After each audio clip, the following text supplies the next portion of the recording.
Brief, I just want to say it was the previous White House.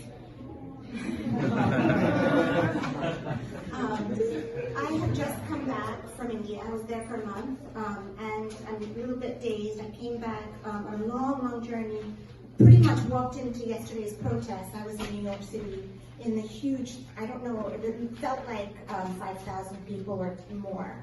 It was very exciting to walk from the protests in India to the protests in New York and around the country, and now to be here in this very important group of people paying attention to India. I just want to give you a quick sort of synopsis of my trip.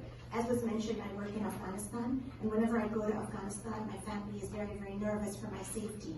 I cannot tell you how nervous my family was for my safety on this trip to India.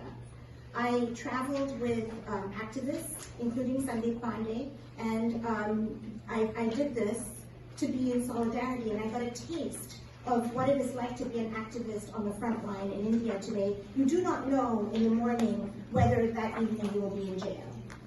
There is surveillance of the magnitude I have never experienced in my life, and I know the reason Sandeep was talking about when we tried to go to Ayodhya, the reason they knew to be outside his door, they were with us, they were our chaperone all the way halfway to Ayodhya. The way they knew that was because he's being watched every step, and he's just one out of countless brave frontline activists in India. I don't know what my hat's off to people like Sandeep and so many others with you whose lives are in danger, and yet every single day they stand up and enter the protest. He talked about Mohammed Sheikh, one of the activists in Lucknow. I saw in the news, because when I was there in Lucknow, he was still in prison and we visited his family. I saw in the news that he was released from prison and he walked straight into the protest. This kind of, Soumya said, selfless protest, it is so inspiring. When I went to India, I must say I wasn't feeling very hopeful, and now I'm more hopeful. The protests are very inspiring, but it's still a very dark moment. My visit started with time spent with Raj Mohan Gandhi and Anand Teltumbde. Raj Mohan Gandhi is a grandson of Mahatma Gandhi. Anand Teltumbde is the grandson-in-law of B.R. Ambedkar, two of the fathers of India. Both of these men are very concerned for their country.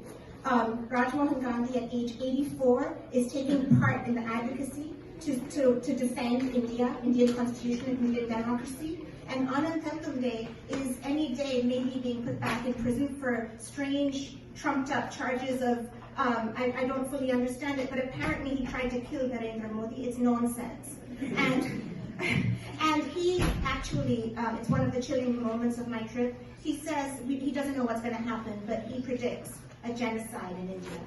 And this is what Genocide Watch also recently predicted. I went to India on one mission. I'm with Hindus for Human Rights. As a Hindu, all of this that is happening, all of this alarm bell ringing, it is happening on the back of my religion. It's happening in the name of my religion. And that is not okay with me, and that is not okay with Hindus of conscience. I went to India to find validation for my path, my mission. And I found, thanks to Sandeep and other friends of mine, they took me to find brave Hindus who are standing up against this atrocity. And I want to name the brave Hindus that I met in the holiest parts of India, in Ayodhya, and I finally made it to Ayodhya, because when you're not traveling with Sandeep, you can actually get around. So I made it to, the Mahant, the head of the small temple, Ram Janki temple in Ayodhya, which is right adjacent to the disputed site of the demolished Babri Masjid. Right there in that red zone he lives and raises his voice. When we tried to make it to visit him, word was out that we were on our way. We got a call from him that police had come and put him in hospital against his will. And they told him that even if we made it, we could visit the temple, but we could not visit him. And then when I finally made it to Ayodhya another way, I had my visit, I spoke to him, we left, and then police arrived. And I don't know, they didn't do anything, but this thing about surveillance is very real. Sandeepji and this priest in Ayodhya and some other activists are in the process of dreaming up a multi-faith harmony center in Ayodhya.